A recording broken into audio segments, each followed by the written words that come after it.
Sveiki, pristatysiu Jums vaizdo paskaitų sistemą VIPS. VIPS tai yra vaizdo paskaitų sistema skirta paskaitų ir kitų renginių transliavimui internetu bei transliacijų įrašų išsaugojimui.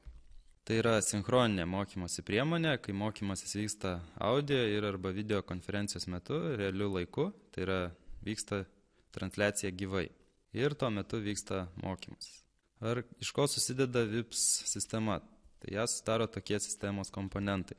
Tai yra dėstytojo kompiuteris, kuris yra prijungtas prie interneto ir turi videokamerą, taip pat turi mikrofoną įrašyti garsui ir jis yra prijungtas prie interneto, kaip sakiau, ir per internetą jisai susisiekia su vaizdo paskaitų serveriu, į kurį rašo video paskaitas, taip pat tas serveris aptarnauja gyvą transliaciją. Na ir toliau yra vartotojai, kurie taip pat per internetą susisiekia su vaizdo paskaitų serveriu ir gauna iš dėstytojo kompiuterio transliuojamą vaizdą bei garsą. Kokie dabar yra reikalavimai, norint pasidaryti vaizdo įrašą arba peržiūrėti tiesiog įrašų archyvą? Tai vaizdo įrašui pasidaryti reikėtų dėstytojui, sakykime, kompiuterinio raštingumo žinių ir taip pat reikalinga prieiga prie video paskaitų sistemos, sakykime, adresu vips.lt, kurie gali suteikti administratorius, o vartotojo kompiuterėje reikalingas internetas, kaip sakiau, mikrofonas, vaizdo kamera, interneto naršyklė, bet kuri tinka ir ta interneto naršyklė turėtų turėti flash įskiepį. Kokie dabar yra privalumai ir trūkumai?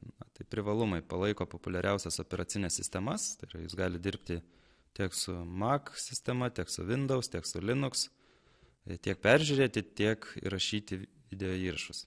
Darbui su VIPS užtenka interneto ryšio ir naršyklės, tai jums nereikia nieko instaliuoti, parsisiųsti jokių programų ir galite dirbti nuotoliniu būdu, be administratoriaus teisių prie kompiuterio. Taip pat galimybė pačiam atlikti savo pamokos įrašą, jums nereikia aptarnaujančio personalo, jums tai reikia, kaip išvardinau, kokie yra reikalavimai, tai yra žinios ir prisijungimas. Ir toliau jūs savo kamerą pasijungiate, mikrofoną pasijungiate, susikeliate skaidres, pradedate transliaciją, galite vykdyti gyvą transliaciją arba šią transliaciją įrašyti ir vėliau duoti tą pamokos įrašą peržiūrėti kitiems. Ir galimybė vienu metu gyvai transliuoti ir daryti įrašą, kaip sakiau, tai yra atliekama vienu metu, taip pat kaip gyvai transliuojama, taip iš karto yra padaromas pats įrašas. Ir tas įrašas yra po transliacijos iš karto prieinamas iš interneto. Trūkumai, kaip vienas iš trūkumų, įvardinčiau, kad reikia laiko įvaldyti VIPS sistemą, kad dirbtum savarankiškai.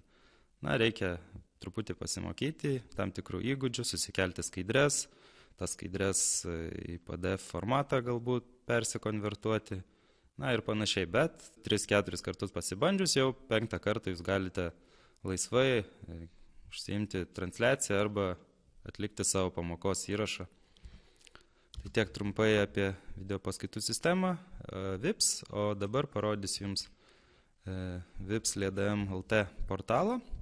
Šitas portalas yra integruotas su VIPS sistema ir dabar ką čia mes matome, tai štai VIPS ženkliukas ir po jo yra pagrindinis meniu. Taip pat centre jums yra iškeltos įdomiausios paskaitos tuo metu, kokios administratorius parenka ir matosi pirmosios skaidrės. Toliau matome truputį žemiau yra live tiesiogiai laukelis. Šitam laukelėje, jeigu vyksta kokia paskaita ir yra paskelbta, visiems matoma, tai čia šitam laukelėje bet kas prisijungęs iš interneto anonimas gali tiesiog spustelti ir iš karto patekti tiesiai į tą paskaitą, jam nereikia ieškoti, kur prisijungti nuorodos pačioje sistemoje.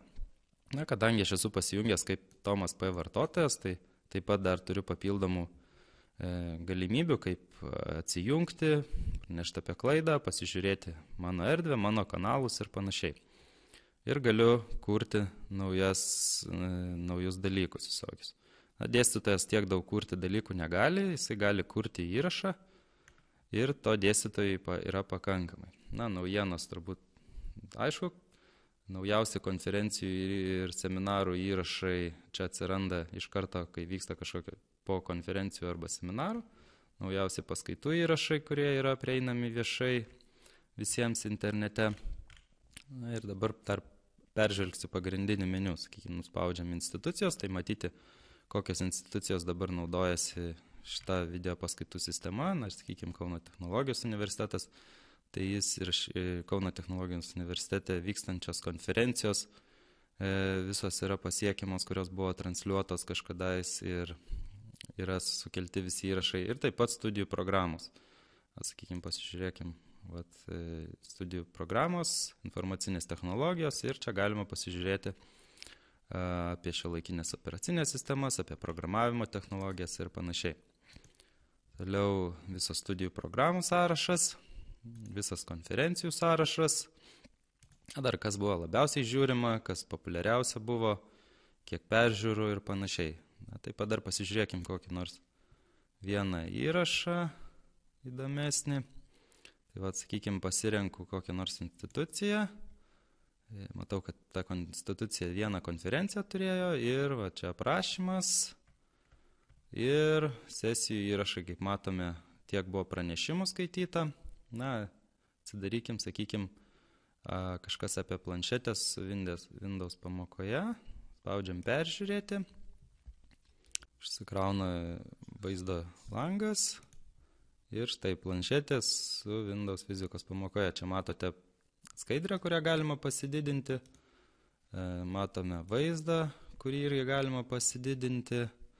Čia galbūt jeigu vyko tiesioginės transliacijos metu kažkokie pokalbiai atsivaizduoja. Na, pasižiūrėkim.